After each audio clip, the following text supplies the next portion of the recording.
And give me just a moment here. I have to pop out the chat and then skadoosh. Okay. Alright, it is 8 o'clock tonight, and it's Sunday, which means that it's time for a patron sculpt. Now, tonight's patron wants a Changeling Druid Warlock. Druid / Warlock. The thing is, a Changeling looks human except for skin tone, eyes, and hair, which means, for all intents and purposes, this is going to be a human sculpt. And it's going to be the second sculpt on my new male base figure. Now, because of this, not everything is going to be done the way I've been doing it in the past. I don't have the hands automatically close around the weapons and such like that yet. So I'm still in the process. Once I get everything all finished up and ready and prepared, then I will be making the new figures available online. Also, since I'm the only one currently watching, don't forget to like, subscribe, and hit the bell icon. Don't forget that I've got a Patreon, I've got a Thingiverse page, I've got Gumroad, I've got a Discord, and I've just finished a Kickstarter for Epic Enemies. And as such, I am literally in the middle of getting all of the individual codes and that sent out. It might be another day or two, but it's happening, so yay.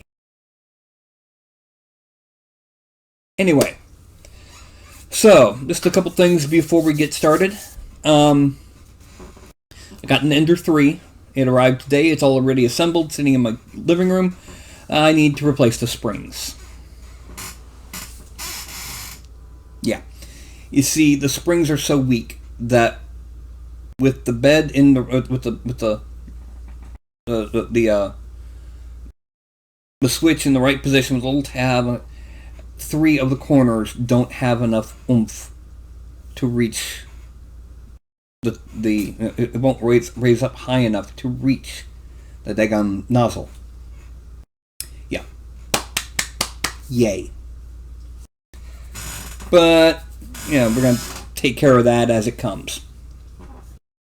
Probably have to order some new springs. Anyway. Now I'm just waiting on our patron to show up and pop into chat. And when he does, or she, we will be able to get started with the sculpt.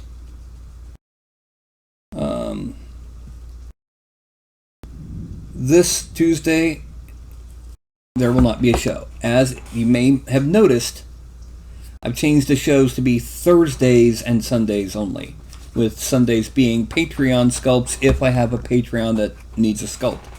I've had a couple that, canceled out on me or just didn't show in the past, but here's hoping I can get their sculpts in.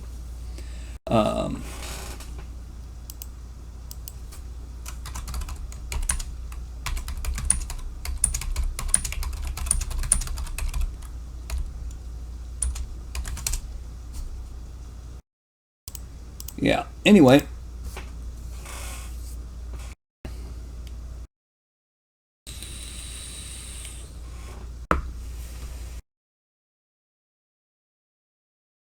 I guess now it's basically just me waiting on my patron, or at least someone else to let me know, hey, yeah, your audio sounds like garbage.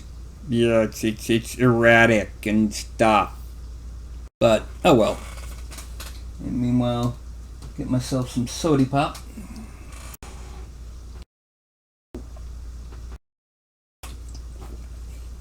One of my best prints I ever did. I have used this literally every day for the past 2 years. Alright. Aha, I've got a viewer. Is that you, Longstrider? In the chat?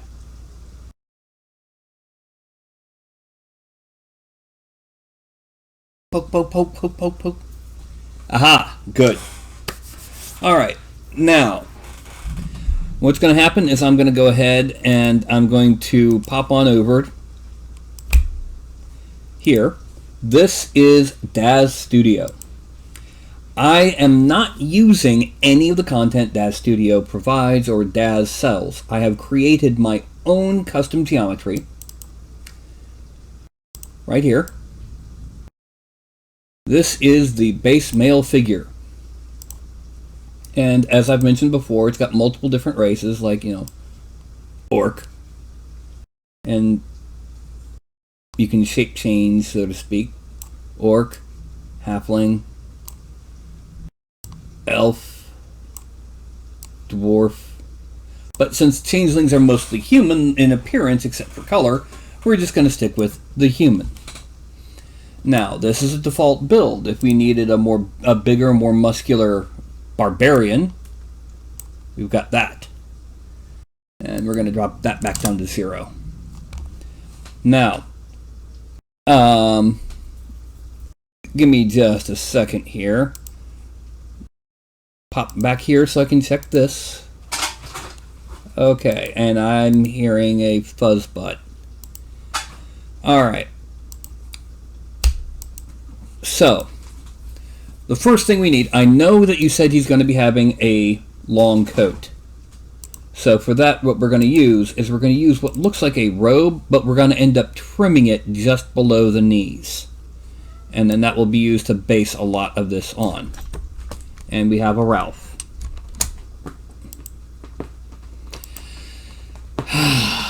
We have a Ralph. Okay, besides the... No. No.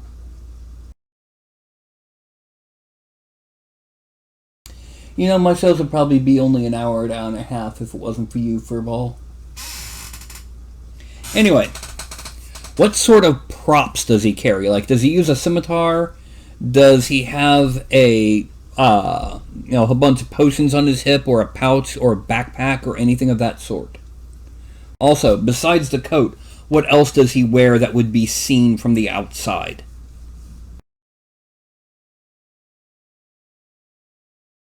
Oh, we also probably need to add on those. That makes it look like he's wearing boots.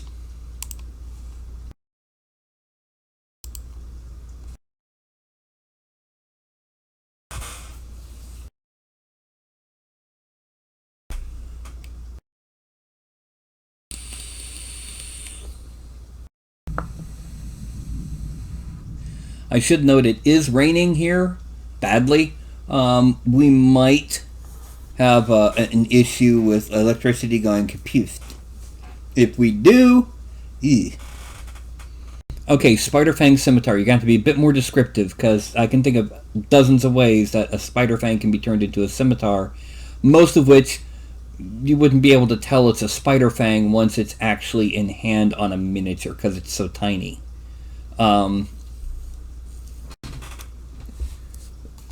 Just a scimitar, there's already multiple different kinds of scimitar.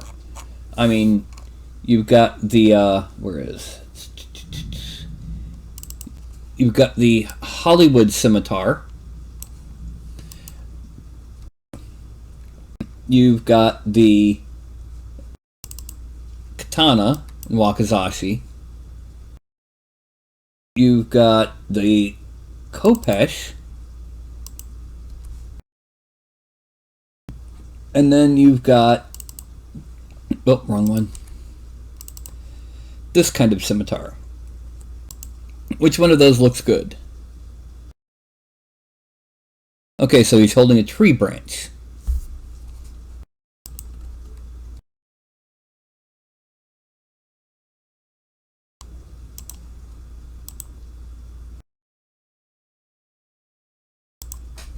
Let me go ahead and zero out that thumb.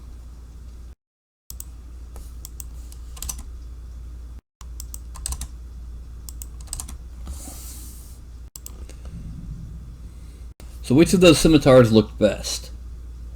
Oh, there's also the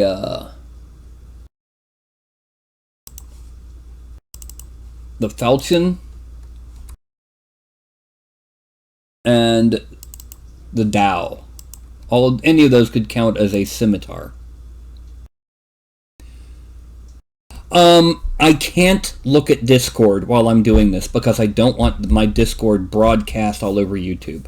If you can't type it in here, I really can't look at it while I'm doing this with the screen visible to everyone. The scimitar, I'm number one, I need to know the basic shape of the blade, and number two, how does it look like a spider fang? Because I can't come up with a way for it to actually look like a spider fang without just having been carved down to a normal sword.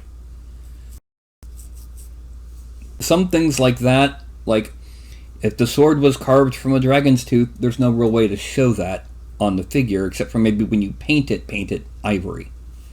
In the case of a spider fang, when you paint it black and shiny and almost obsidian. Okay, well, how does it have an edge? Because if it doesn't have an edge, it's not a scimitar, because scimitars are slashing.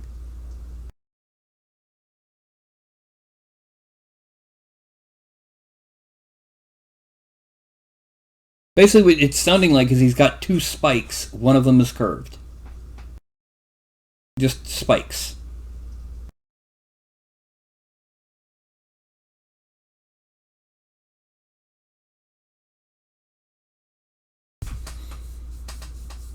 One of them is curved, and one of them is kind of jagged, like a stick, a pointy stick.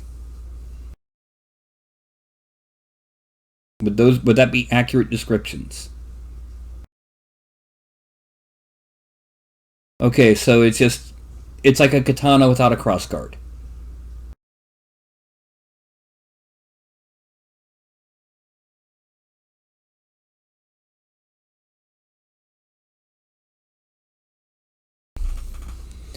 Okay.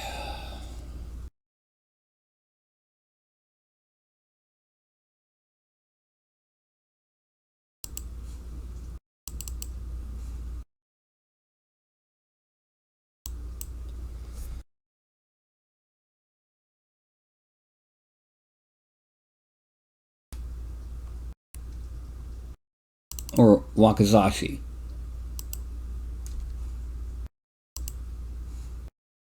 Okay. So what we're going to have to do now is I'm going to have to pop back over to here so I can start up a program, because I'm going to have to make both of these from scratch. Don't worry, it's not going to be too bad.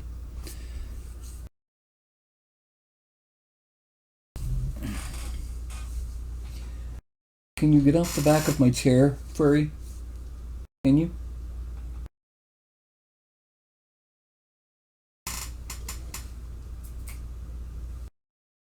Distracting kitty. Come on, program, start up. What's taking so long? Yep, sorry about this. What I'm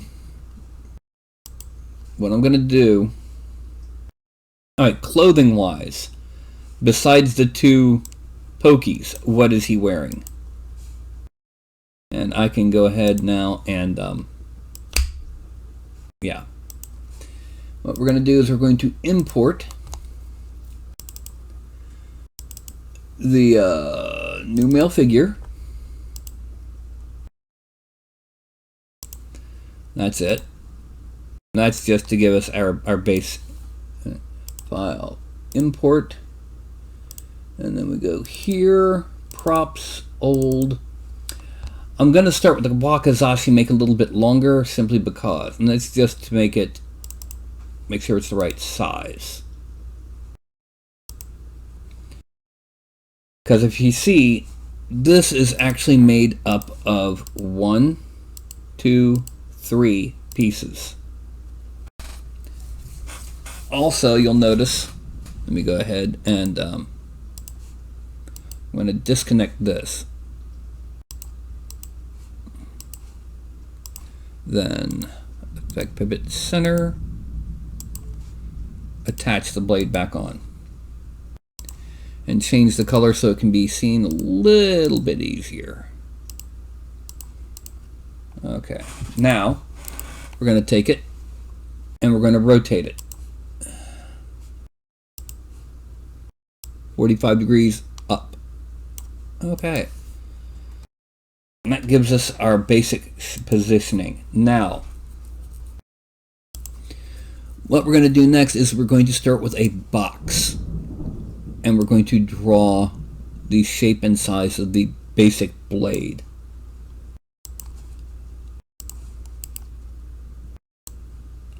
I'm going to pull it from back here. Let's make it back here because it's not going to stick out too much further behind his hand. And we're going to make it a little bit higher. Pop there. And then we're going to make it, let's see, a little bit wider. Just a little bit. Now, this is centered at 13.228. So this is negative 13.228. This is centered at 15.99999. Center this at 16. Vertically. Okay. Now, we're going to make the height segments 6. Editable poly. Grab here and move it forward. Then we're going to grab both of these and shrink them this way so that they kind of become the handle. I'm also going to select here and connect to make where the edge starts. Actually, let's do it this way. Unlike that's good enough. Unlike a normal sword, a blade like this would not have a fuller. Okay. Now the next thing I'm going to do, I'm going to give this one connect.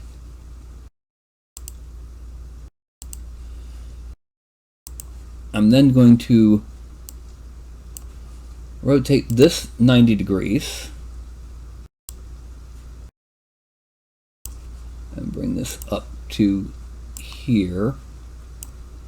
Grab here and rotate it 45 degrees. Oh.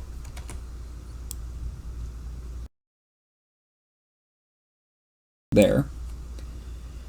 And then going to connect them all at this point here. The purpose being, that way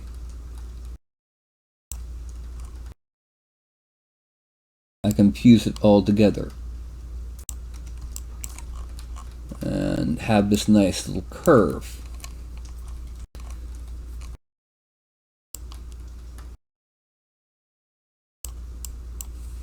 And weld, we have 2 vertexes. Okay. Now we're going to select this and delete it just because all we needed it for was shape and size, and we're going to make this a little bit lighter so we can see it. Okay. The next step is we're going to select all of these edges that will be sharp. We're going to make it 2% of the current X width.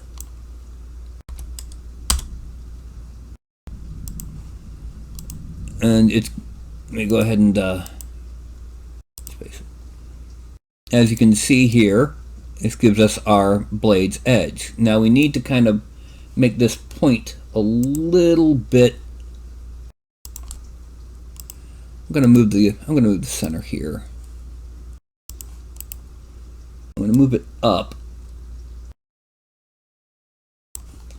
and back because I am going to work on tapering this thing, and I'm going to need, all right,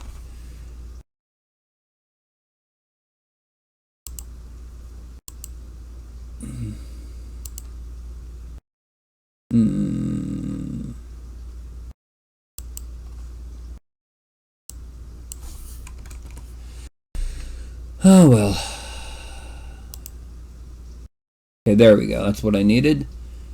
We're going to taper it down, but we're going to make sure it's only using that side. And it's not going to taper that much. Collapse all. And then we're going to, come on, there we go. Narrow it down like that.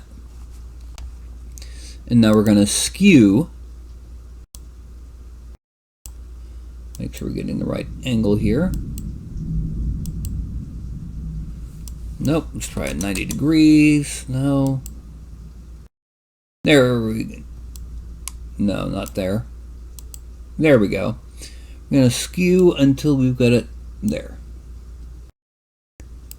Collapse all.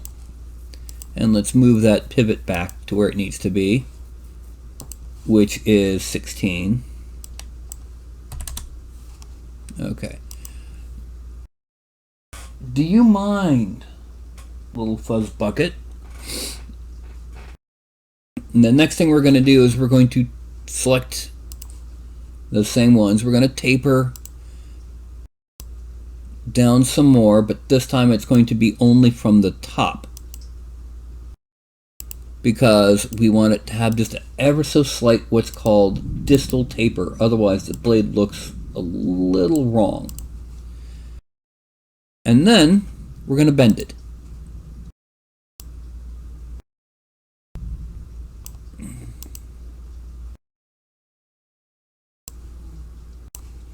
But only the blade. Bend. 90.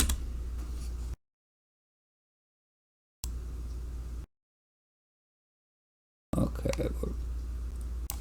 Now, obviously, we're going to be modifying the angle of this overall. Collapse all. Now we're going to take it. We're going to move it back down. We're going to rotate it until it's about there. That's a bit too much, so we're going to bring it down. Yeah, about there.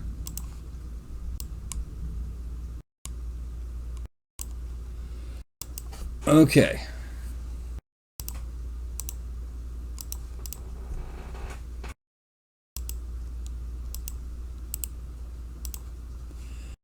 Now we need to sharpen a few edges and not sharpen some. Now, what we're going to do, I'm going to select here, deselect here, and select here. And then I'm going to hit loop. I'm then going to deselect here. Okay, now what we have is, before I do anything else, smooth 1. Make sure it's all loopy smooth. And then chamfer 0.001. Accept. And then select here and weld.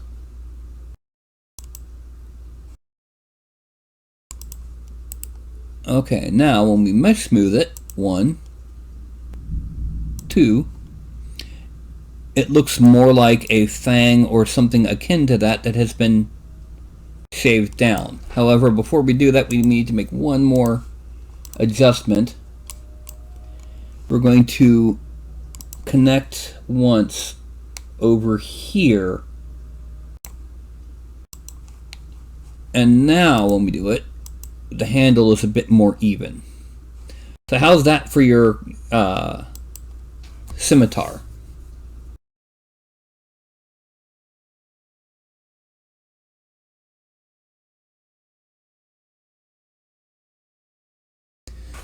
Okay, Helm of Telepathy is just a helm. I need to look at this from the point of view of what would be seen by an outsider in a world with no magic. Does he use the helm? Does he wear it a lot? Does it look like a simple leather cap? Does it look like this ornate jousting helmet? You know, things like that. That's how you need to look at it when making the figure.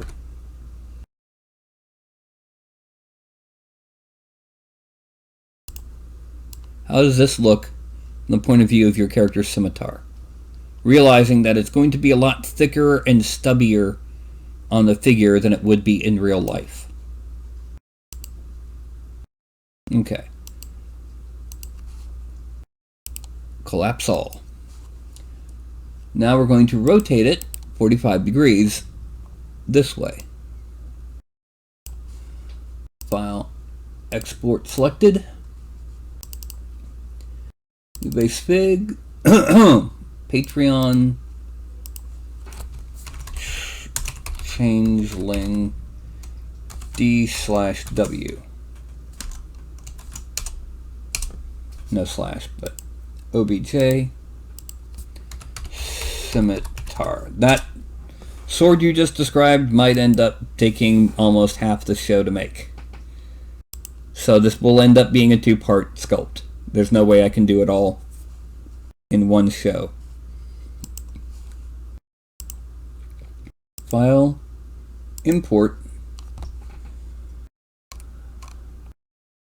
Patreon, Scimitar. Okay, it's going to be around the right hand. Okay, now I go into the back view. And the scimitar, let's move the bone to the center. Right view. There. Back view. That's just so that if I need to pivot it, I can. And now I'm going to kind of move it, let's see, down to here, perspective view. Yeah, we're going to need to move it like there. Okay. The pose will determine the hand pose for that particular katana, that particular scimitar. One thing I can do is kind of give it like a little hairy, just decorative bit around there. Alright, now the next question is, okay, short sword.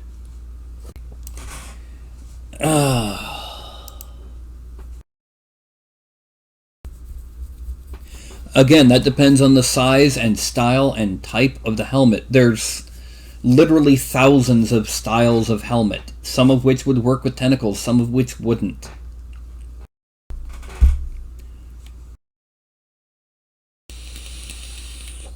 Now,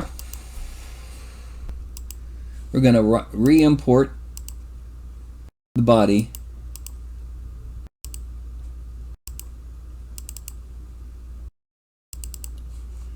And we're going to import a left-handed short sword, just as size comparison.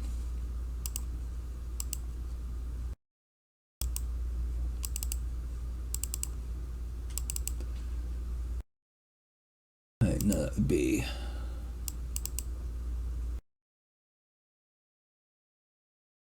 left arm. This is a Celtic short sword. It's a little bit wider than what most short swords would be, because it's a leaf blade, and again, it's also thicker thanks to, you know, miniature. Okay.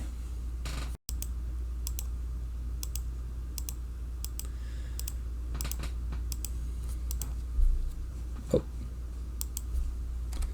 Now we need to make this a dark purple so we can actually see it without it being too blatant.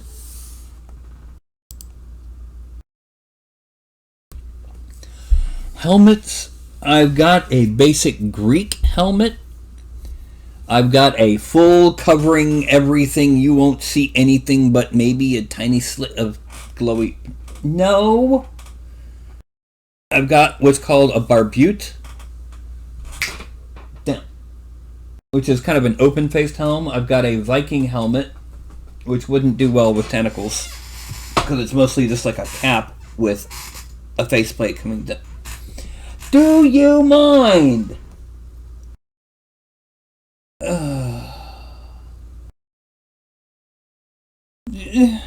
Do you mind?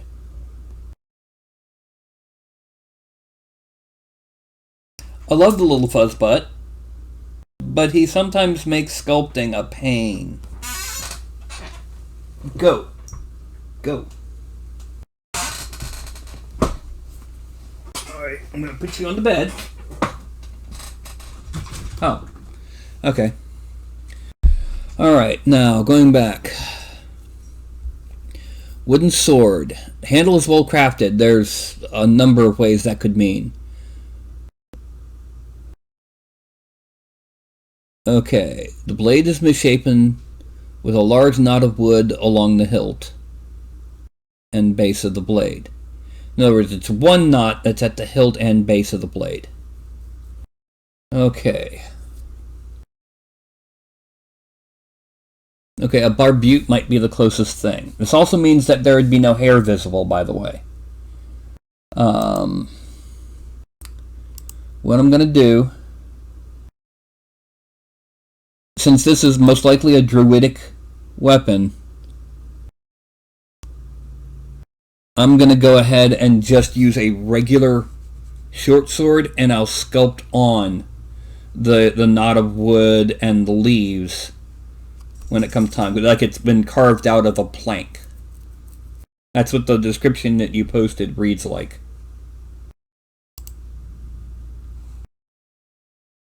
Okay.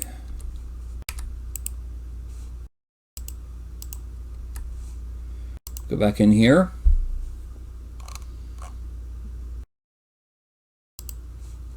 And short sword, Celtic, left hand. Okay. So here we have his short sword and scimitar in position. The next thing that we need to do is we need to determine what his pose is. Okay. Okay. Does he wear... Now, I need to know also about clothing. Does he have long boots, like up to the thigh? Is it like mid-calf? Do they have a folded down cuff? Do they have a fur cuff? You know, things like that. Does he wear baggy pants under his coat? Does he not wear pants under his coat? Do his sleeves come to his mid-arm? Does he have a collar on his on here, or is it more like a priest coat? Do the sleeves come to here? Are they folded over? Does he have a bracer on top of the sleeves?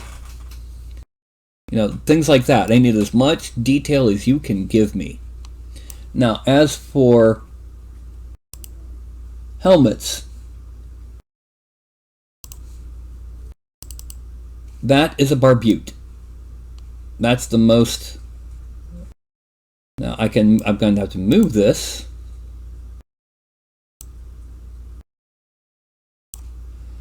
I can widen it a bit. Oh, let me lower it, because it was made for the older version. Oh, I don't like that. Let's delete it.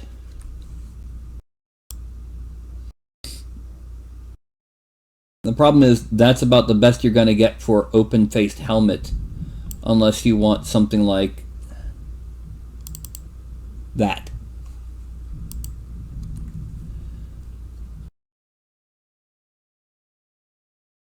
And then, like I said, I got a Greek helmet. Viking style. Bull helmet. Yeah.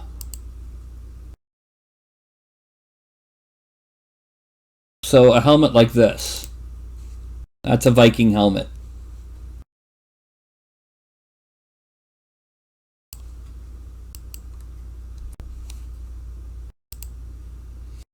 Or do you not want the faceplate on that? Just the cap.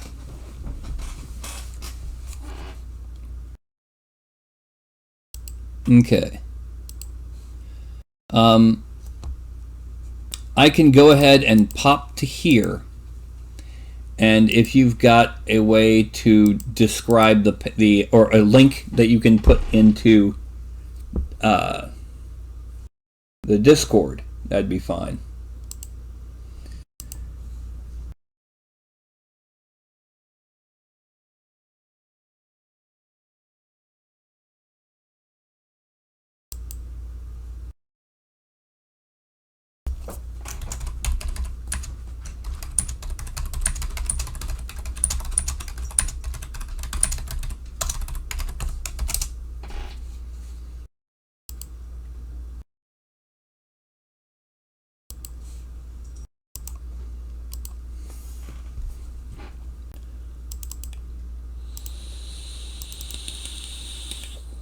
Pulling up the figure again so I can adjust the helmet as needed.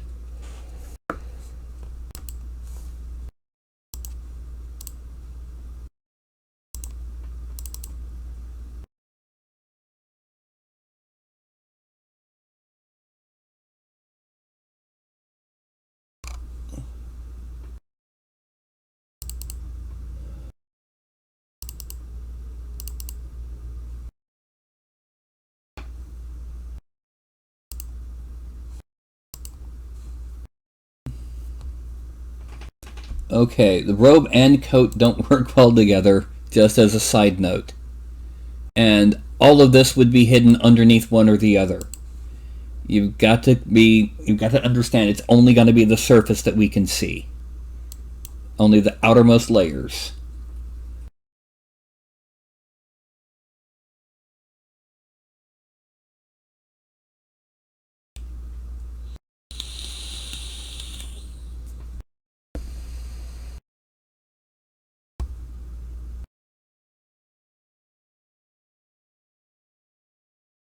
Robe and coat together would cover everything, except for the boots, and that's only going to be the toes of the boots.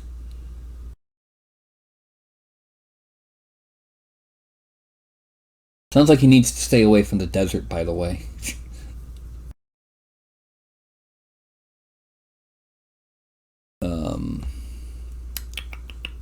Where was I looking?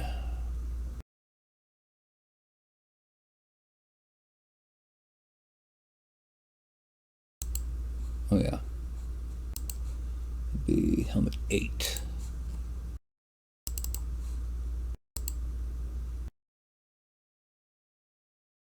Okay.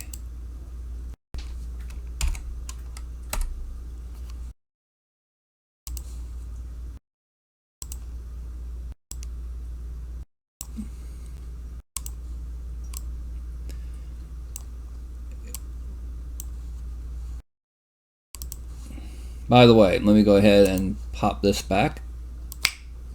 This is how a Viking helmet would look without the face, without the what's called the spectacles.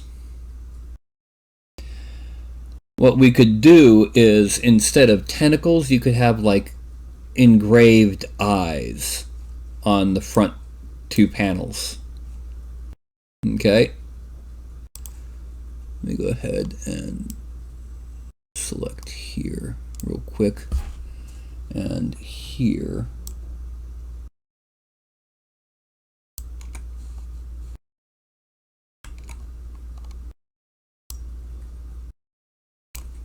I'm going to be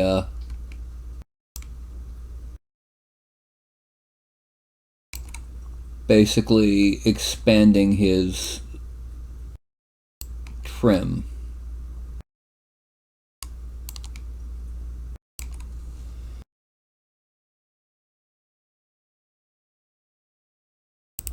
Alright, that would be 1, 2, 3, 4.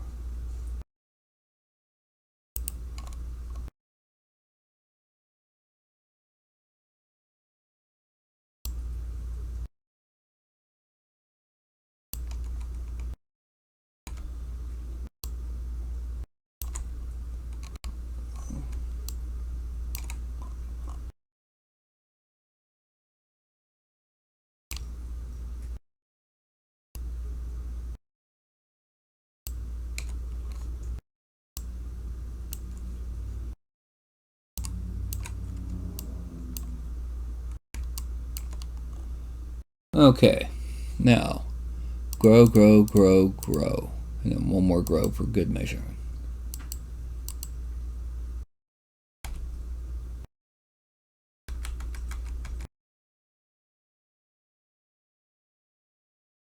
Okay.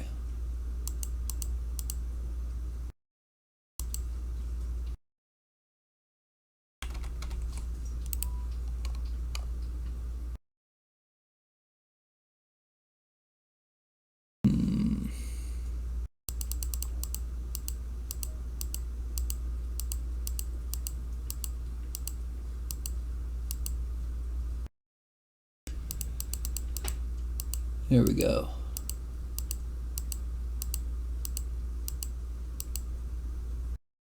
Now we're going to push these because we need to make them a little bit.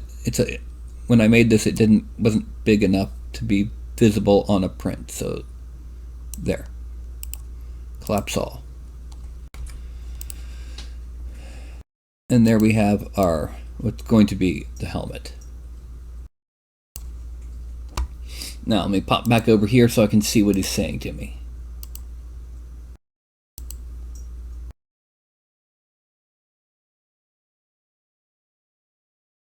He fakes having a left hand.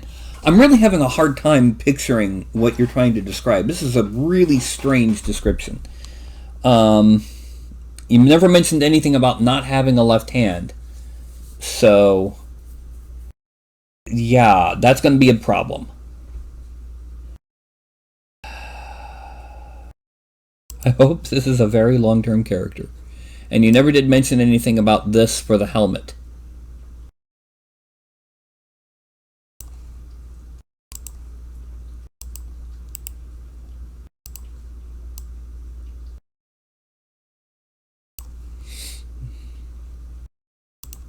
You know, this right here.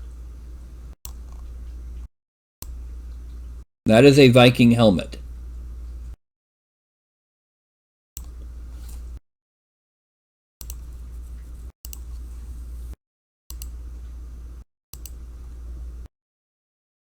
Also, gloves. Again, gloves are something that I almost always paint, except for the end of it down here. And that, from what you're describing, would be covered by the robe and or coat.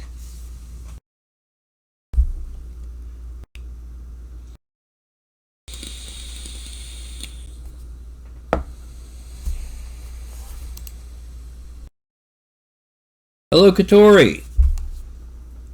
Open robe with the hood down. Hood. Okay, it's hooded. And it's open, which means we're back to having to completely rig a totally new piece of clothing.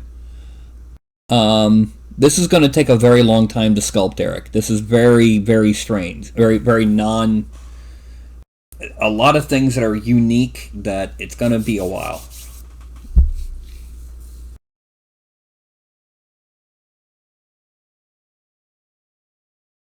Especially since most robes literally had no way to open.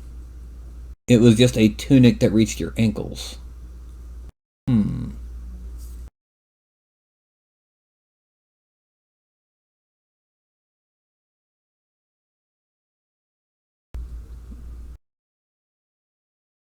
Okay, is the robe and the coat the same piece, the same garment, the same thing?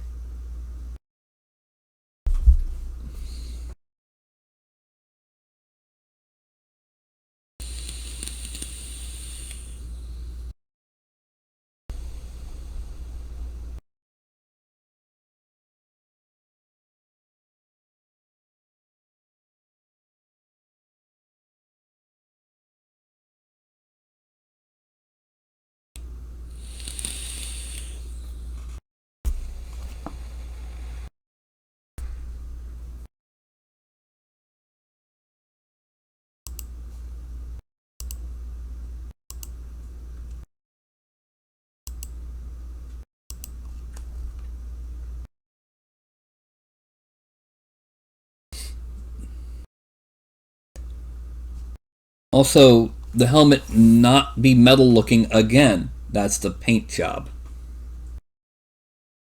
Okay, here's the big thing. Do you want it closed or open? If you want it open to show the leather armor, this is going to be at least a 2, if not 3 episode sculpt. If you want it closed, we can possibly get it done tonight. I still need to know, does he have bracers? Do the sleeves reach all the way down? Do they stop up here? Does it have a collar? Does it have more of a priestly collar type thing? Or does it just have a V-neck, a V cross, like a gi, a karate gi?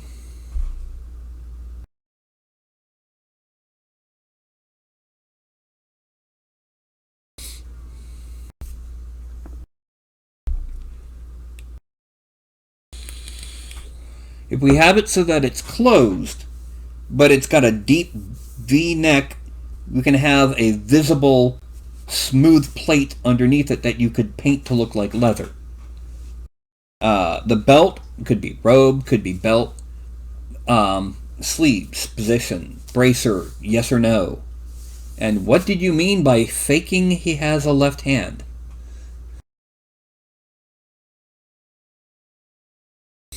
If a casual observer would assume he's got a left hand, then it probably doesn't matter. Because we're working with 35mm scale.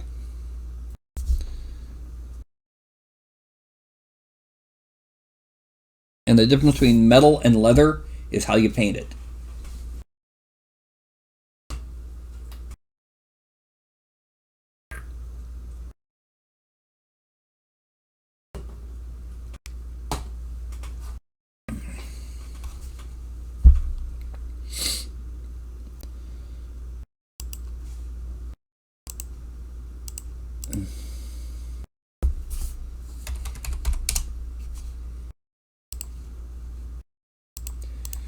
Okay, I'm going to go ahead and pop back over here real quick. We're going to go ahead and load the helmet. And that's going to be parented to the head.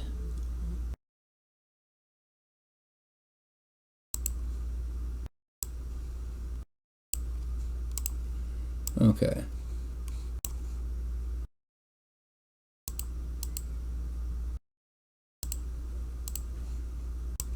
I'm also going to assume that you don't want a gormless expression like this. So we're going to take that. We're going to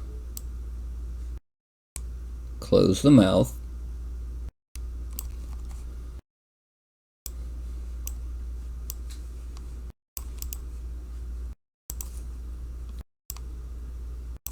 We'll worry about the rest of the expression in a minute.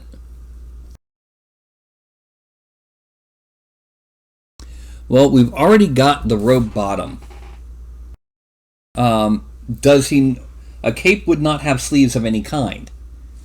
It's what you want. An open coat with sleeves is probably the hardest of the three. Just a cape, well, it's not a robe or a cloak. It's or a coat. And it's not like what you've been describing the whole show so far for the past hour.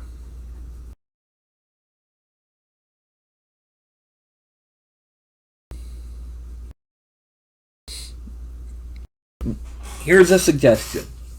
Just a suggestion. It's a coat that comes down to about knee length.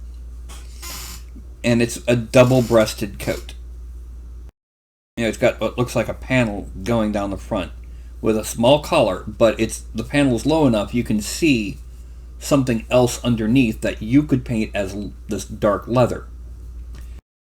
I would suggest that it have cuffs up here like he's rolled them up, and then he's got bracers.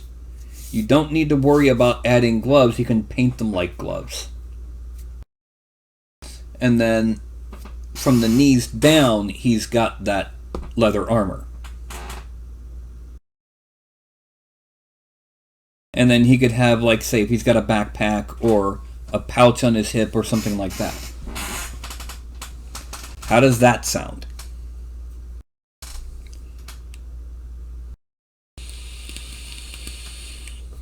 Okay, now, the next question. And now we come into the next most important thing.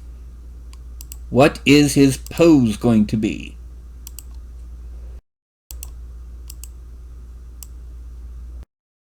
How is he going to be standing? Is he going to be in a combat pose? Is he going to be standing upright and just looking to one side or the other? Is he going to be defensive? If he's going to be doing anything with one of his hands other than holding the sword, we need to go ahead and move it off of his hand and put it onto his back or his hip.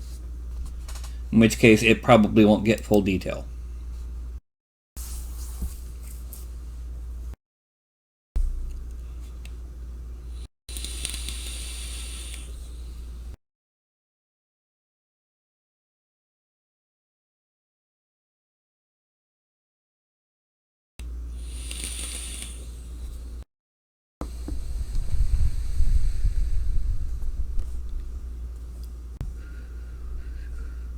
No, I do not. It's entirely, just think about what you've seen in the past, what you've seen on character pictures, on paintings in drawings in the book. Just if he's not using both swords in the pose, they need to be one or both needs to be put on his back or on his hip.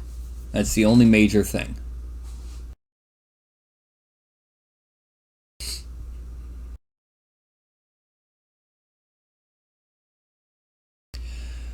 The pipe can probably be assumed to be in a pack or a pouch. It's not that it would be hard for me, it's that they tend to be hard to print. Okay? They tend to be they tend to break off easily and not take supports well because they are very thin.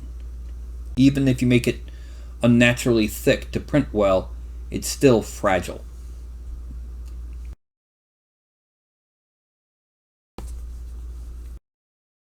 What, standing there smoking?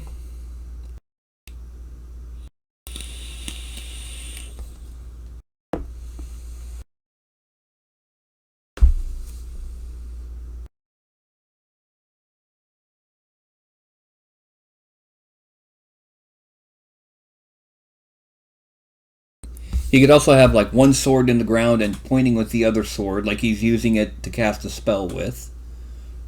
Or he could be, the closest thing I have to a sample pose with two swords, I'm about to show you, is literally the figure that I sculpted for myself. I did this a couple weeks ago, and I painted it recently. This is my character with two swords. He's just kind of standing there. He's got a few giblets on his belt, two potions, a dagger. He's got a pouch on the backside that you can't see. And he's got one sword down and one sword on his shoulder. That's just an example. And yes, this is my paint job on my print of my figure. I really like it. It's my Wednesday night game character. And now back we go over to here.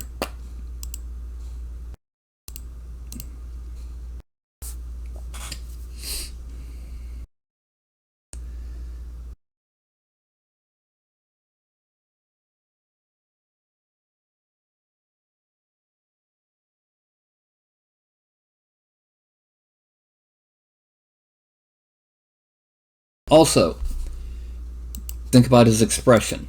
Because while his head might be covered up for a good part by the helmet, and he will have some hair coming out from beneath, he can still, smile or frown or sneer.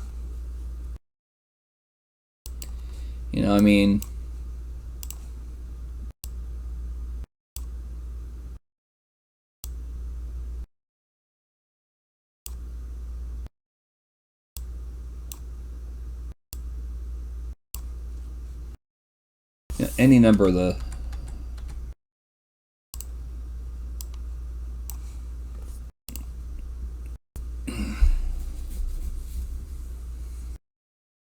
trying to blend in and not be noticed while carrying two swords, which neither one look like their normal swords.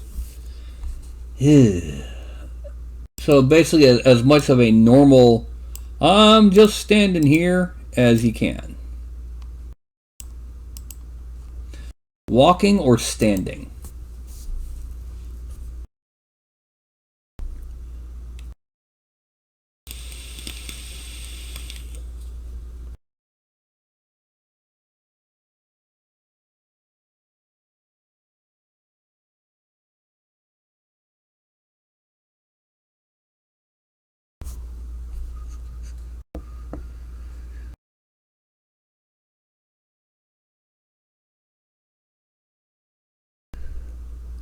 Okay, which would you rather him holding? The short sword or the scimitar?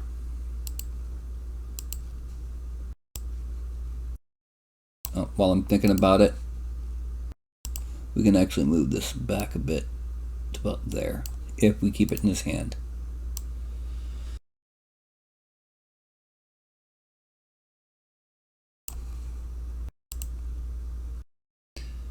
Okay. Slight smile on both sides. One's just a off-center smile, or yeah. Okay, so he's holding the short sword. We're going to move this then.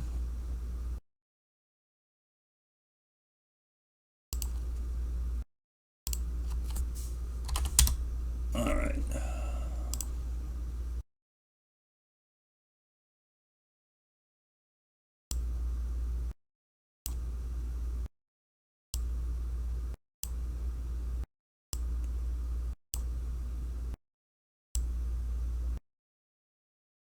Moving it to position to where it'll actually properly fit on a hit.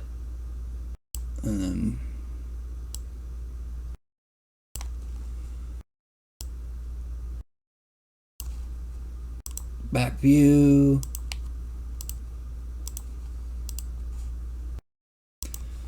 Okay.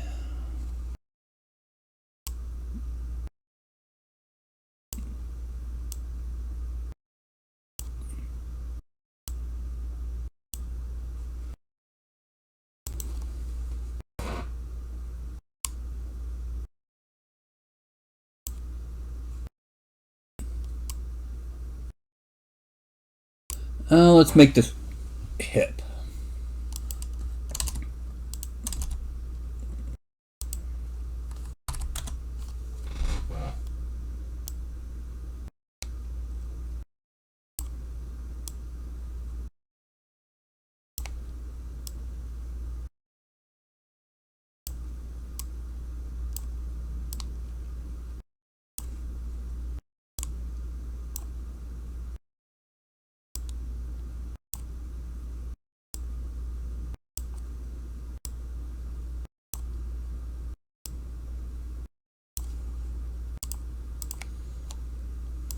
Okay.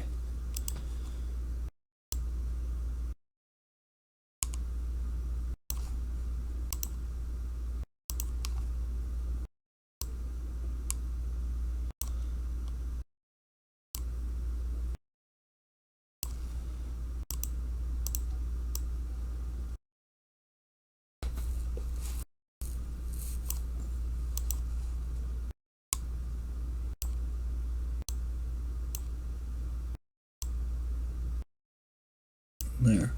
That's better. Okay. Do I have it? Okay, I got that on. It depends on the spell. If he's just gesturing, no. If he's got a spell in his hand, well, I've actually got some spells, but they're pretty thick. Let me show you what I'm talking about. There's Arcane Bolt. There's Firebolt. And Lightning, which is kind of more of a jagged, random, chaotic thing. And then there's simply having an orb in the hand and a shield. Okay.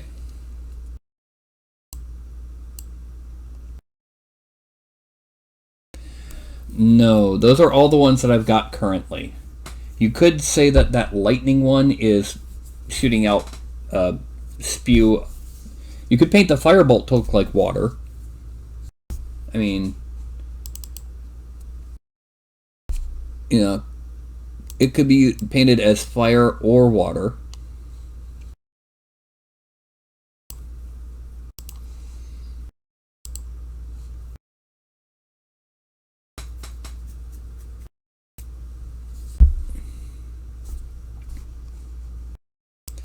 On the other hand, he can't exactly be walking and talking to someone next to him as he's firing a gout of water.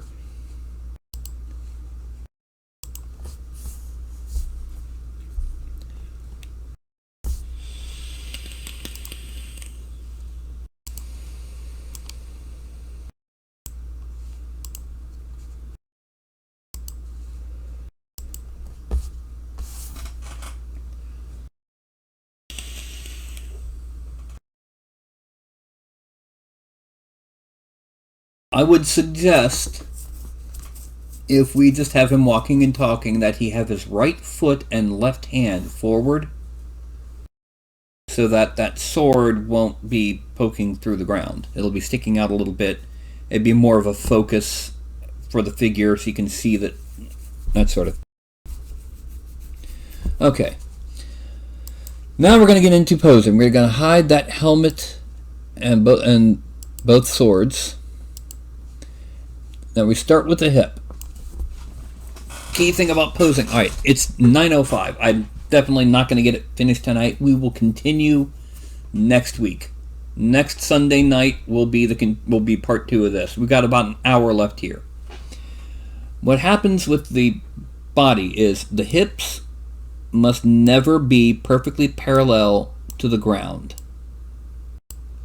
in any plane, and the shoulders must never be perfectly parallel to the hips or the ground. You end up looking like you're standing at attention if you do that.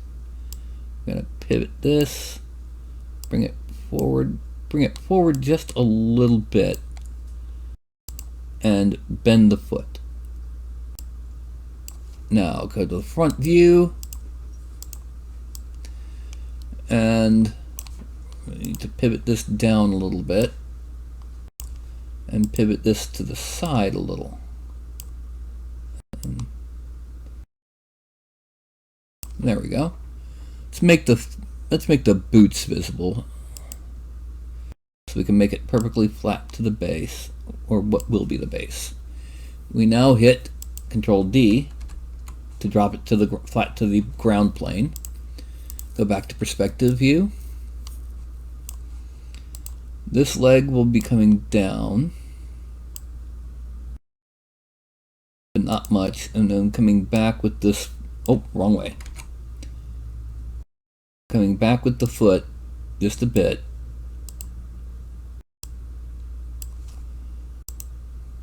Front view.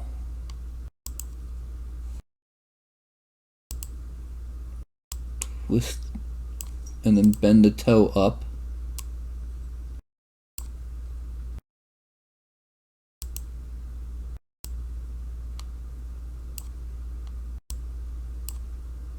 And just a little bit there.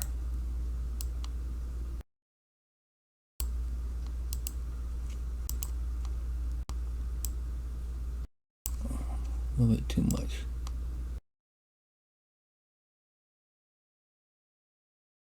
I'm gonna get it there. And then here we're gonna bend this a little bit more to there.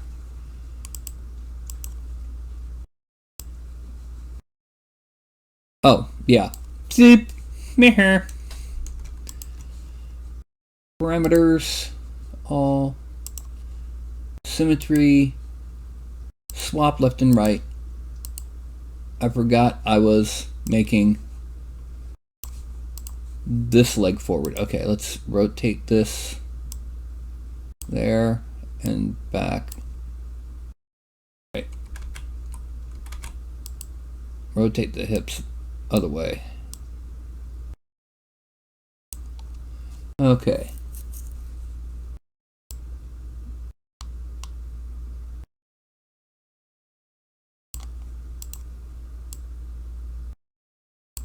Go back to front view and rotate this leg back a bit. This foot up a bit. And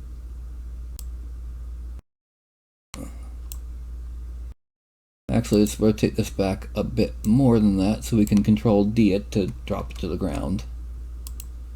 And then unbend the foot.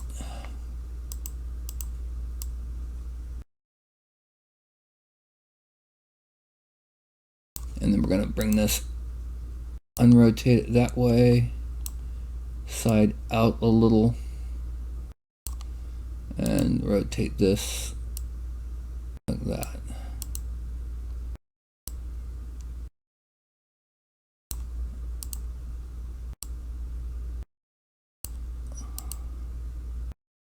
And go back to the front view. So I can see, okay, that's too far up.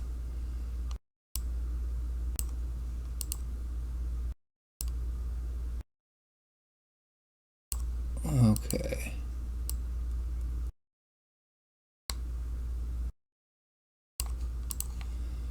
Perspective view.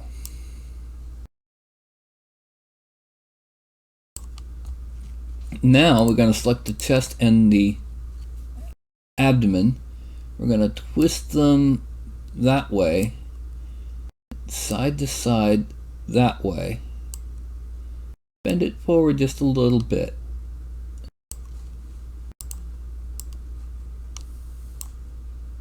We're going to twist the chest a little bit more. Yeah. Then we're going to bring this collar forward and down. Bring the arm itself down a bit and forward a little. Bend the arm ever so slightly. Actually, we need to bring that back a little.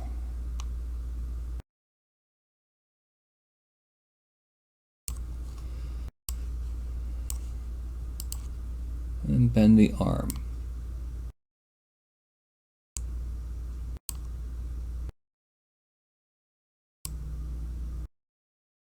We're going to pose the hand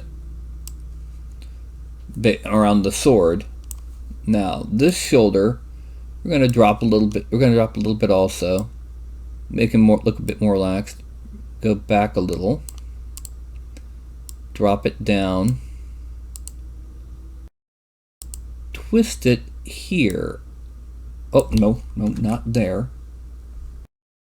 Twist it that way. Bend it a little bit. And now I'm going to tilt the hand and we're going to bend all of the fingers as appropriate. We got to just click here, here, here, and here to make it easier. Okay, the pinky, all of them are going to bend quite a bit. The ring, that was 28. The ring finger, let's make at bend of 22. The middle finger, let's make that 18. Let's make that 17. No, 15. And the index 10. No, 8. No, not quite so much. There. Then we're going to take here, we're just going to kind of pull out, down, and these we're going to bend just a little bit, just to make it a more relaxed hand pose. Actually, let's go ahead and bring this arm out a little bit more.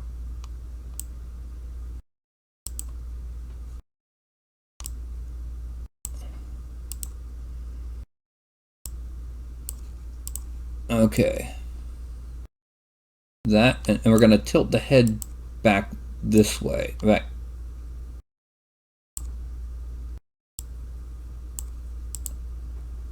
Okay, we're going to turn the head in the direction. Now, do you want the head to the left or to the right?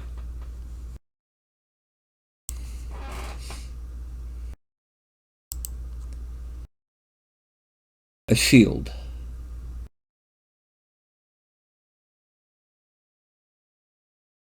That's something else I would have to completely make from scratch. A shield that looks like a spider. Now,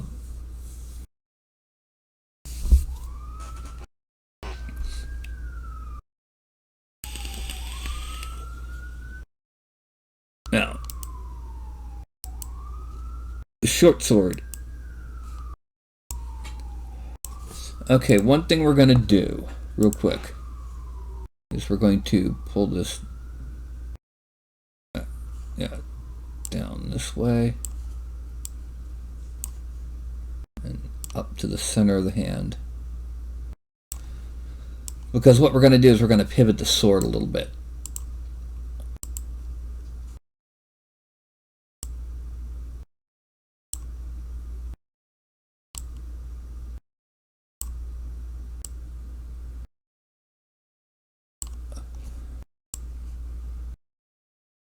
it's more of a loose grip.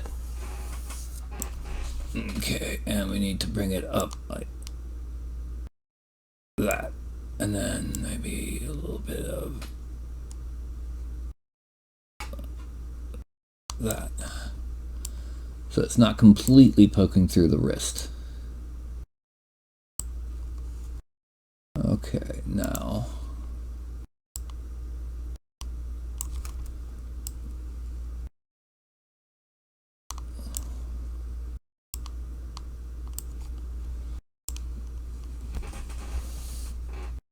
and then bring it forward. Actually, you can bring it a bit more like that. No, a little bit more like that. Yeah, we're gonna pose a hand here in just a second.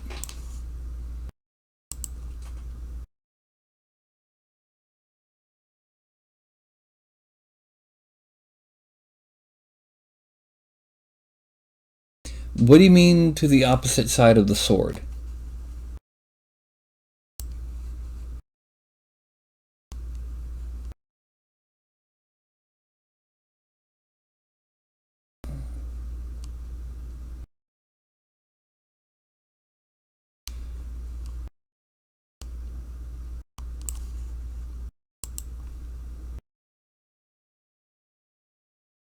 Oh, turn the head away from the sword hand. Okay. So, for example, just turn the head like that. And kind of...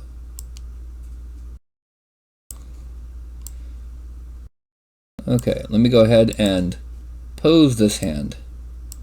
Now what we're going to do is we're going to start off with the index finger. We're going to bend the fingers into place.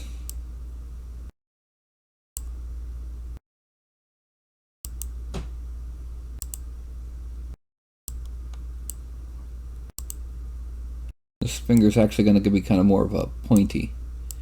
He's holding it in what's basically called a loose handshake grip.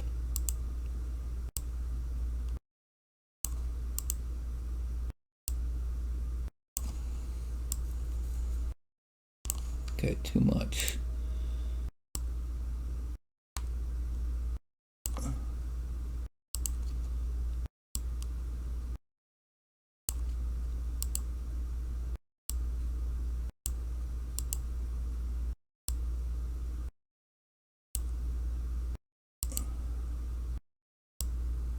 There we go. We're making sure that the fingers are on the weapon. Now this pinky, we're gonna... Pinky! Pinky's went too far, so we're gonna pull it out a little bit. I still bent too far for the pinky. Oh!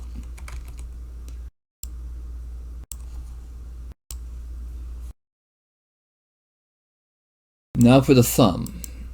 Start it off down here. We're gonna bring it down this way.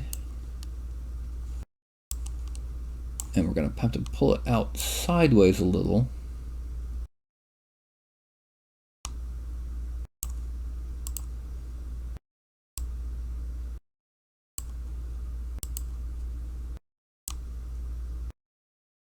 There we go. And there we've got the hand holding the sword.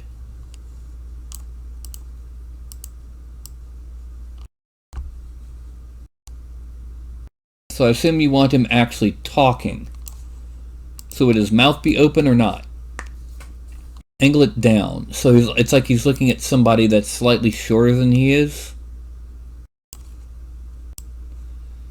Like he's talking to a dwarf or a halfling.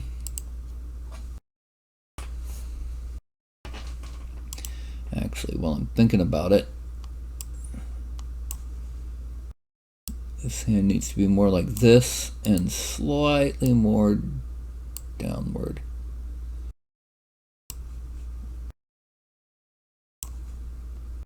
Actually, let's let's also kind of undo a little bit of that.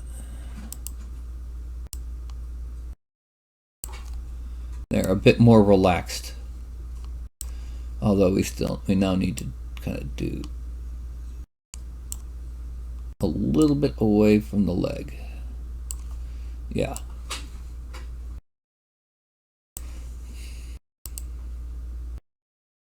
Okay.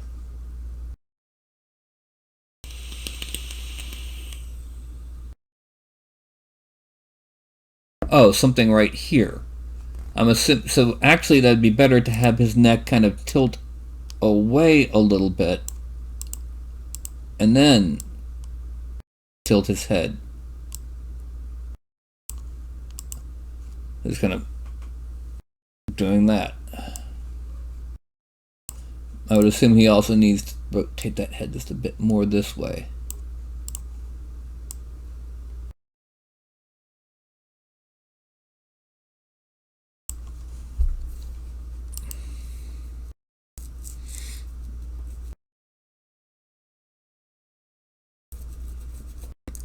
I take it it's an invisible creature on his shoulder?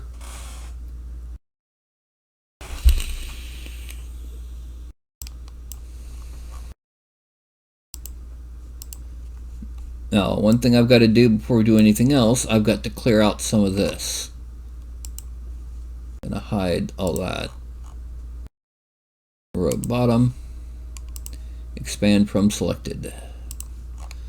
And we start off with the right thigh. Go to this. Tool settings. 40.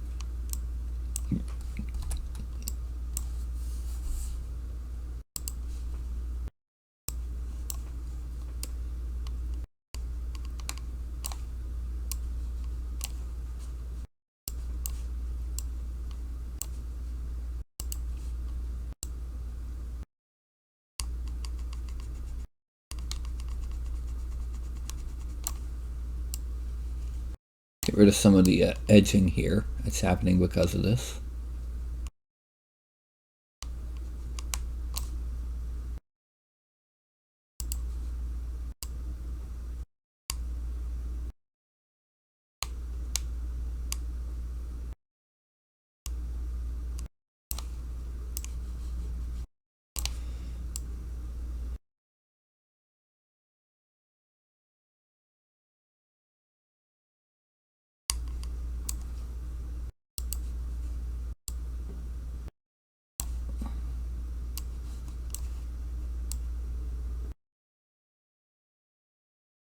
Okay. Now we're going to go to the left thigh.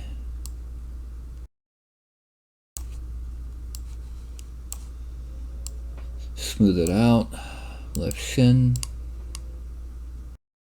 Smooth this out.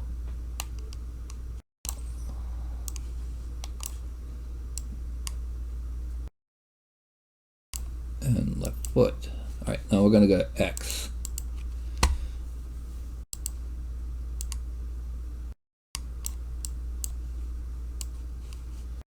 Once again, this is mostly to clear out some of this wrinkling that's happening. A lot of this down at the very bottom will end up getting cut off when we trim it to turn it into a coat.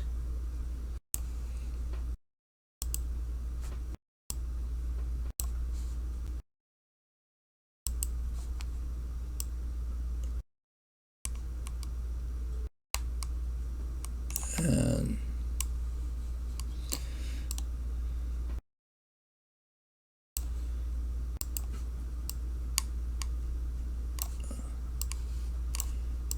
okay. Yeah, that smooths up a lot of what will be the coat.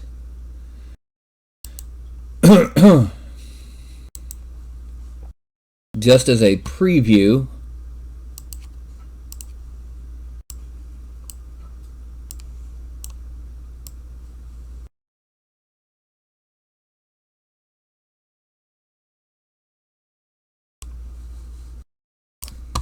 okay.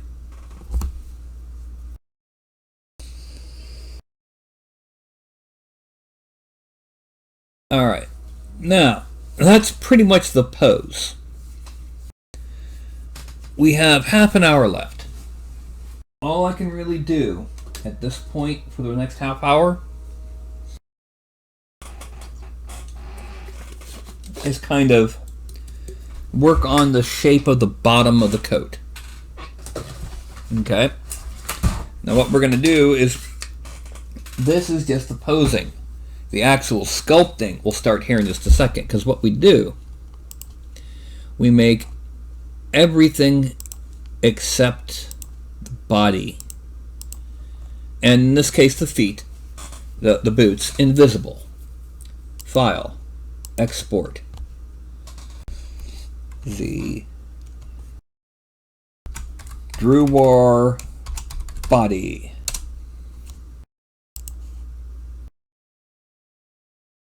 And we're going to hide him and the boots.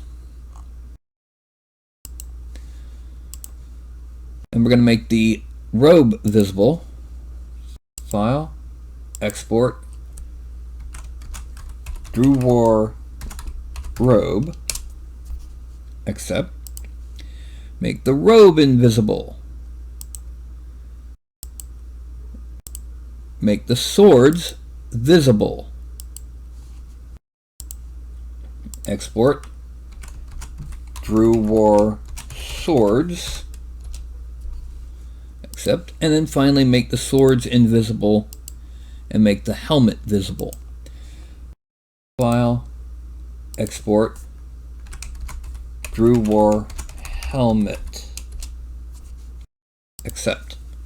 And then we kick over finally to ZBrush. Hide that.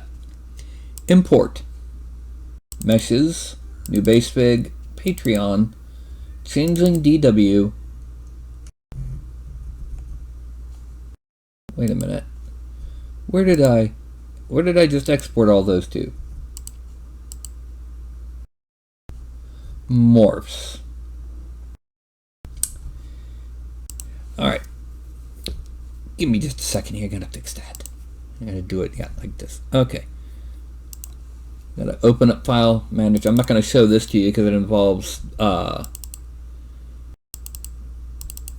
things that I don't want to show on broadcast, like my file structure.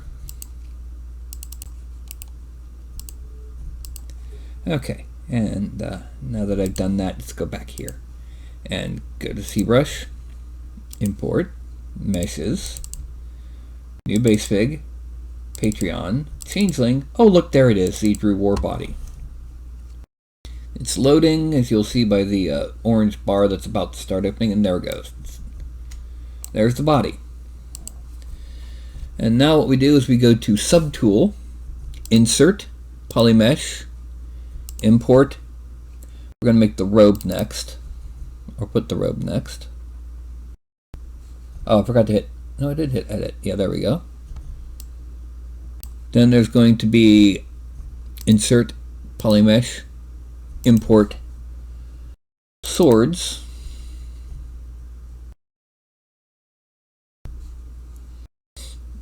and then Insert, Polymesh, Import, Helmet.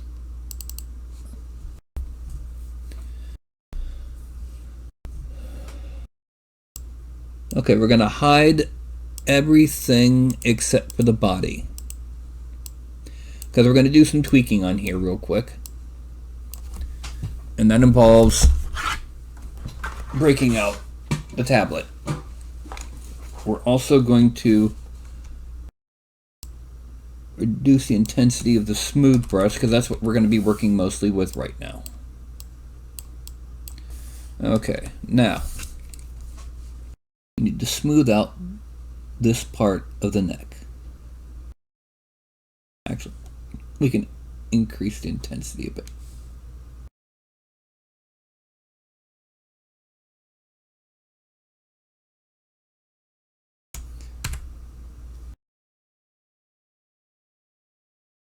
We're also going to grab the Move tool, or Move Topological tool,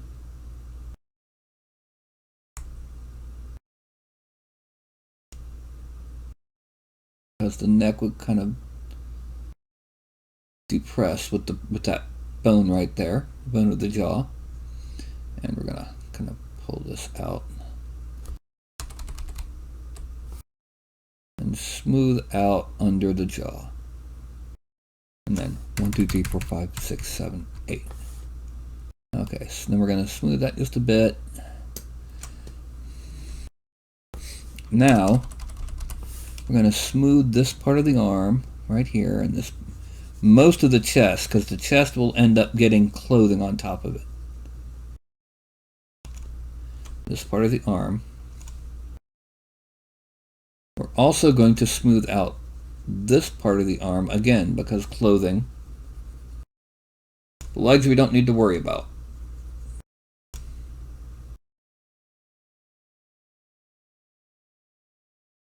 The back we need to smooth out here and here and there because it's going to have, this is going to extrude out to clothing. The butt we don't need to worry about thanks to, you know, that. Okay, and smooth out the underarm a little. Again, because this is going to be clothing with wrinkles, not muscles. And then we're going to smooth out the back of the hand down here.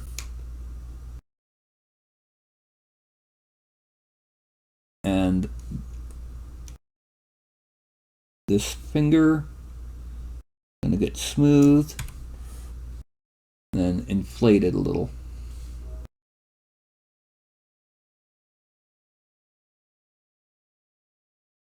There's a geometry error in the figure that I need to fix before I finish it.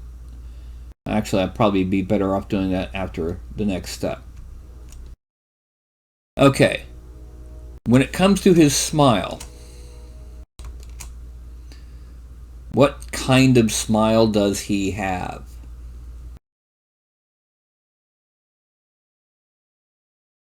Just going to close the mouth a little. Also, we need to kind of pull the lip out a little bit, make it easier to see when we go to paint.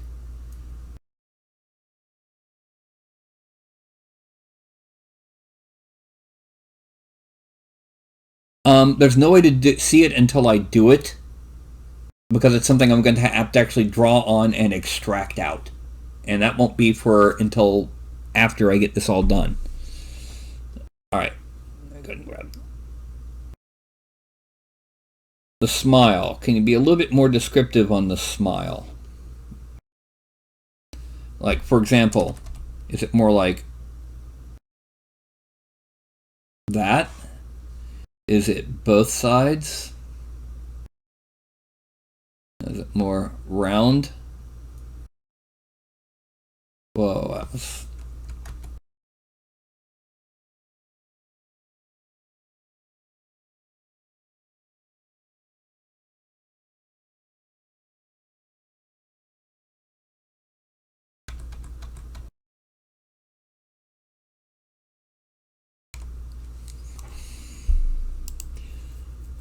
Okay, just remember, this is going to be so tiny, it's going to have to be exaggerated to be seen. I mean, let's pull him out as far as... That's about how tiny it's going to be. And if it's a resin print, you can probably get that much level of recognizable detail. If it's an off-center smile, off-center to the left or to the right?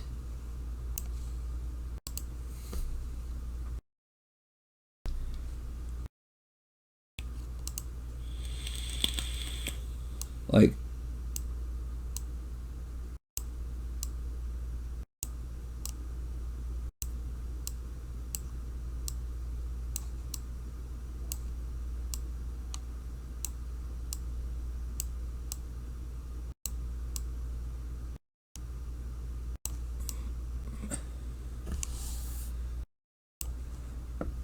you know, again, that's about how it'll look. It's barely a smirk at really tiny, you know, when it gets printed.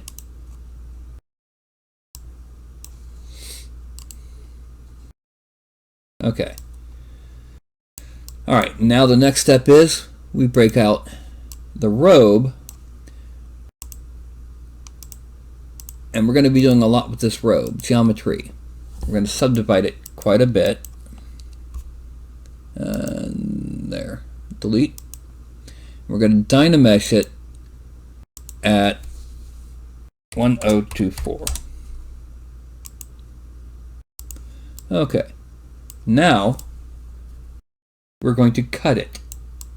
And to do that, what we're going to do is first I go up here, trim rectangle. Control Shift. This will bring it to about just below knee level. And then I kind of need to bend it a bit here.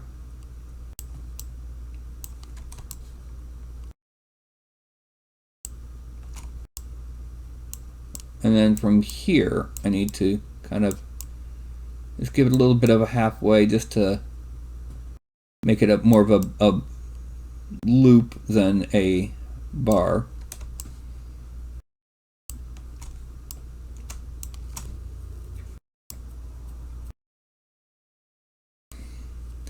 Now, I go back up to him, and before I do anything else, under geometry, we're going to subdivide him to there, and we're going to dynamesh him at 1028. Okay, now we're going to zoom in, and with smoothing at 100, we're going to smooth out where the ankles or the boots meet the top of the shins.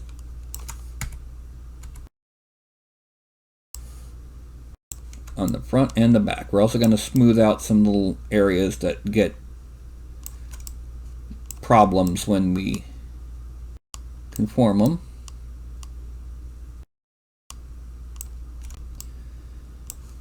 And let's put that there, blend that.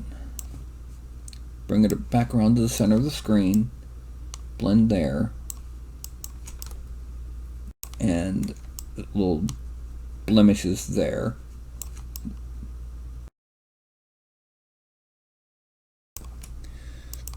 Now we make that visible, and we merge down. Now I control draw, and it's once again been redone. Now I'm going to sit here and smooth that, and then hit it with the number 1 key 5 times. When you type 1 in ZBrush, it repeats the last command. I'm going to do it here a little bit more because it kind of needs it. Yeah. Now, back here a little bit.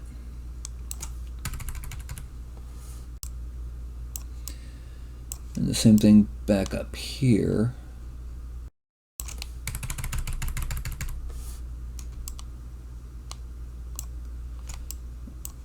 And then here.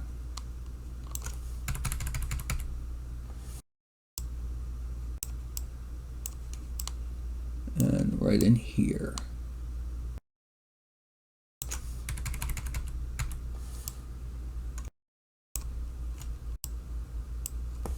Okay, now the next thing we're going to do, we're going to smooth out the chest area because that's going to be most of our clothing area. I'm going to smooth out the chest area by doing this.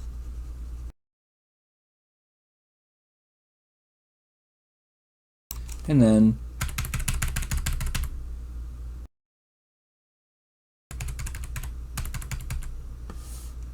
we're going to smooth out down here a little.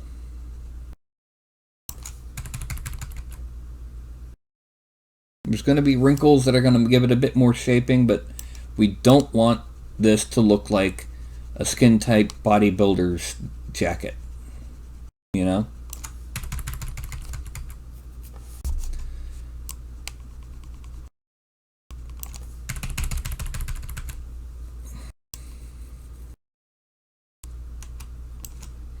Frame out.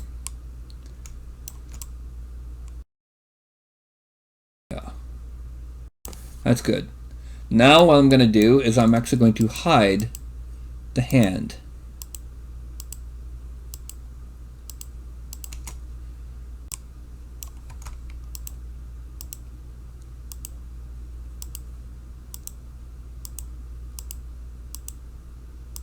And the forearm and the upper arm. So I've got a clear view of what will be the double breast area. Now what that will be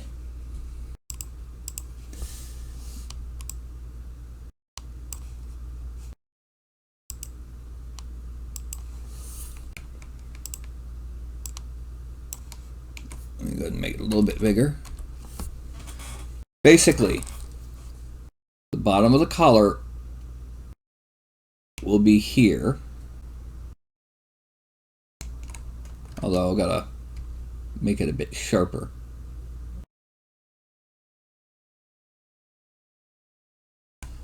And then it's going to come down and around. It's like a panel.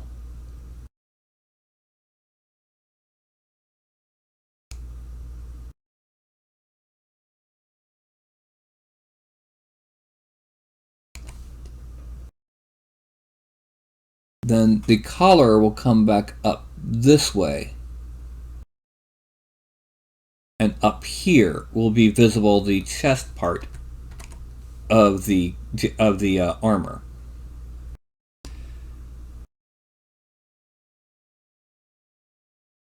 This is based on a double-breasted greatcoat, which would have been worn by like Navy or Marines in the very, in the early to mid 20th century. But it could be used as a fantasy garment by kind of blending it a bit with a robe.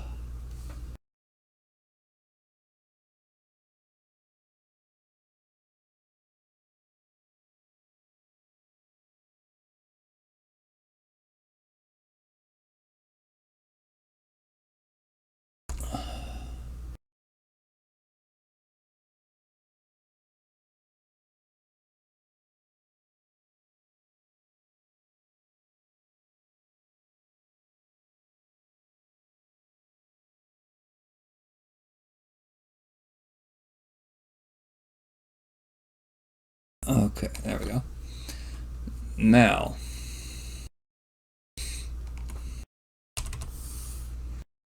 just kind of start filling this in.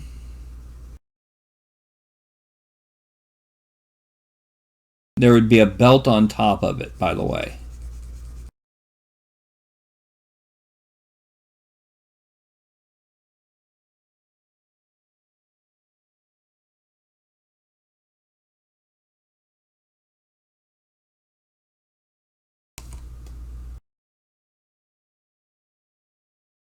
Now the reason why I'm masking it off like this is because to extrude it out as a layer, it's better to just go ahead and mask off everything I'm wanting to extrude out.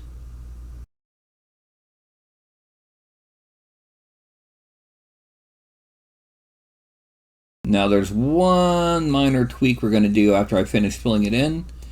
It's going to involve that top portion. You see, the top portion has rounded corners. We don't want that. So what we're going to do is I'm going to turn lazy mouse back on and I'm going to erase that top portion of the mask, which will give me harder corners there.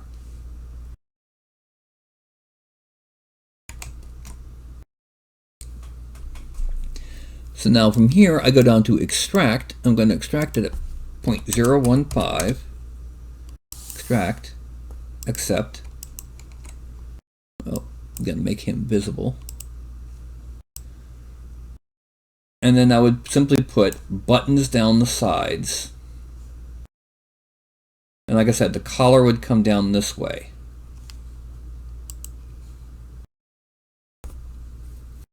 Potions at the belt are easy.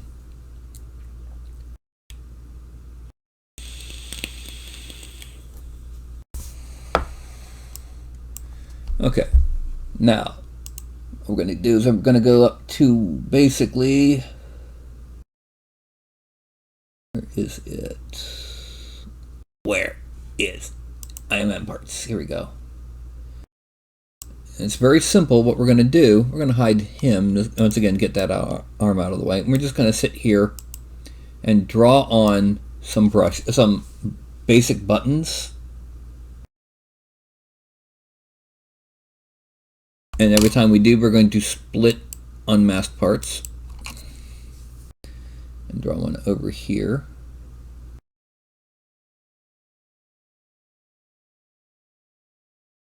And then one about here. Actually, no, we don't want those there. We want them well within the jacket.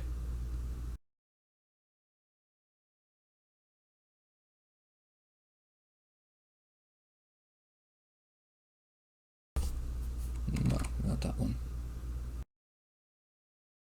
Yeah.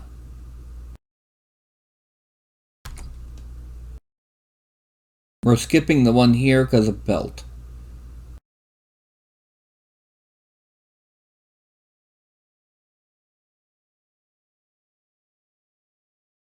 And then one here. And then one here. And now we just put one opposite sides. Oh, that was way too big.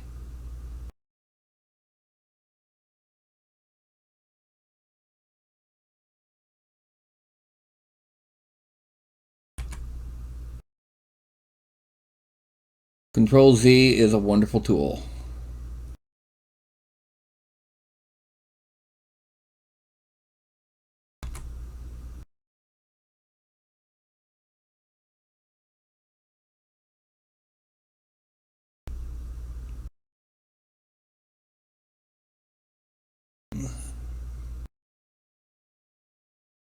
Okay, now to make sure that these buttons come out properly, we go down to polygroups and auto groups.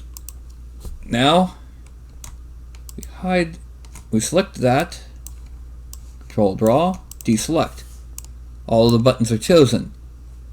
Subtool, split unmasked parts.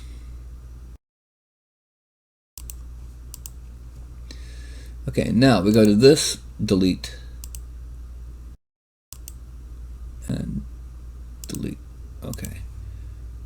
Now we go to here, and what we're going to do is we're going to select and hide each of these outer buttons. The reason being is because we're going to mask off all the threads that are visible. Okay.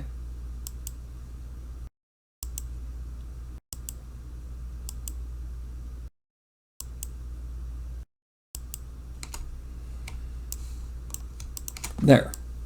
Now we're going to go down to deformation and inflate them, because we need to be thicker to really properly do what we need it to do. Okay, now we're going to unmask and we're going to inflate just a little bit more, and then go down to geometry and we're going to subdivide them until they're smooth.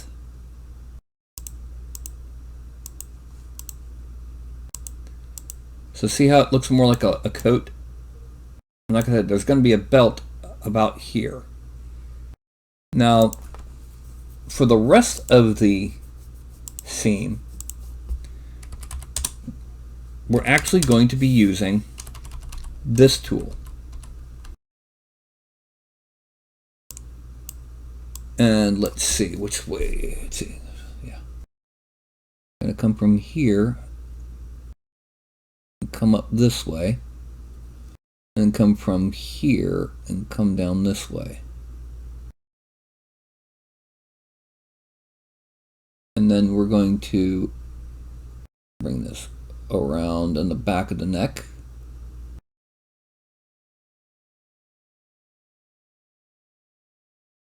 We're going to add on a collar here in a minute.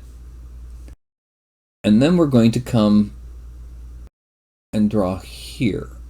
This is the top of his breastplate. Frame out.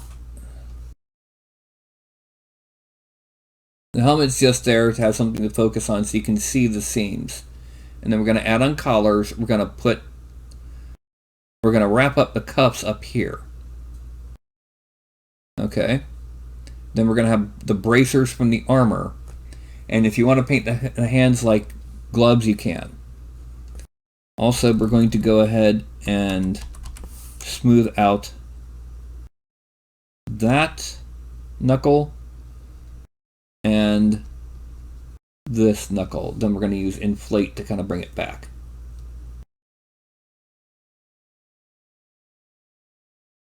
Okay, frame out. It is now 10 till. I have enough time that if I want to, I can add the collar. If you want to see the collar.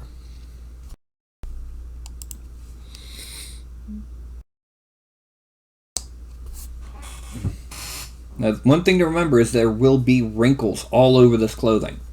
Heavy wrinkles in the direction of motion.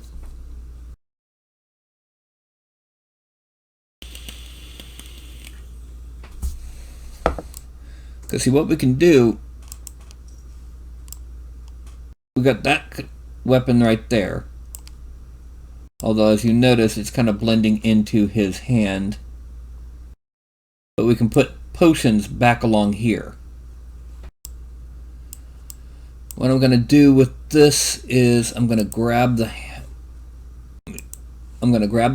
with a move, topological, and make it big.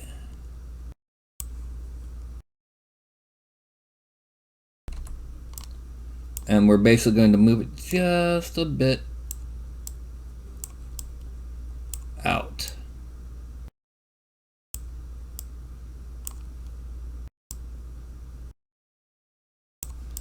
So it's not actually touching the sword.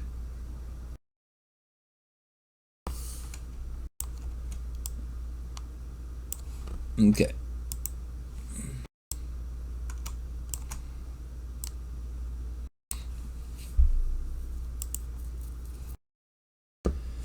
Alright, what I'm going to do, I'm going to go ahead and pop back here. I'm going to save this file. Okay. And we'll get started from here next Sunday at 8 p.m. Central, 6 p.m. East Pacific. Alright. Oh. Because it's 9:51 and yeah, it's getting kind of late.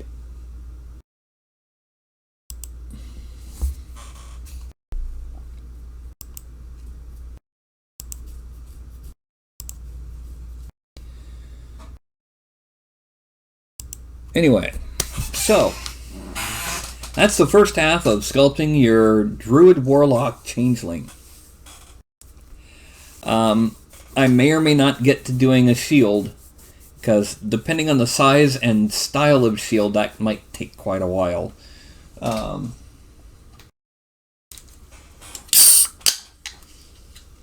also need to order springs from my printer.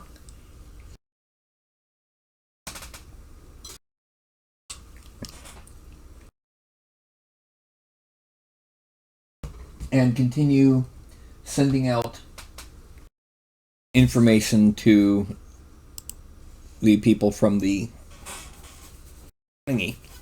Okay. Well, I'd like to thank y'all for coming by tonight. I'm sorry it took so long, and I'm sorry we didn't get as far as we normally do. But I'm going to go ahead and remind everyone, the whole like, subscribe, bell icon. I've got another channel about old school gaming. I've got Thingiverse, Patreon. Yes, Patreon. Gumroad is where I have my for sale products, and Thingiverse is where I have my free stuff. And I have a Discord. Okay. Like I said, I will continue next week. That's next week's 8 o'clock show. Thursday, It's probably going to take me the entire show. I am working on a trench coat for the new figure, one for the male, one for the female, that needs to be completely rigged from scratch. That's going to be almost an entire 2-hour show in and of itself on Thursday. I already have the base geometry, but yeah. Anyway, so what I'm going to do is I'm going to do like I normally do with saying goodnight, and that's I'm going to have my hand raised up over here, and I'm going to count from 5 to 1. And when I get to 1, I'm going to go ahead and say something goofy, pithy, or deep, or whatever. And then, uh-oh.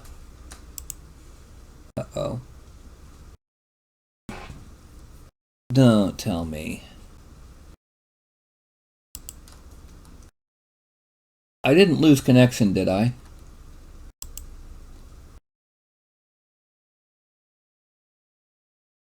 Okay. Anyway, when I get to 1, I say it, then I go e. And when I can see the e, that means that I've caught up with the YouTube lag. Okay. So that's going to be 5, 4, 3, 2, 1. I guess we better be glad that when they created the drow, they decided to have them like be obsessed with spiders. There's so many worse things that the drow could be obsessed by.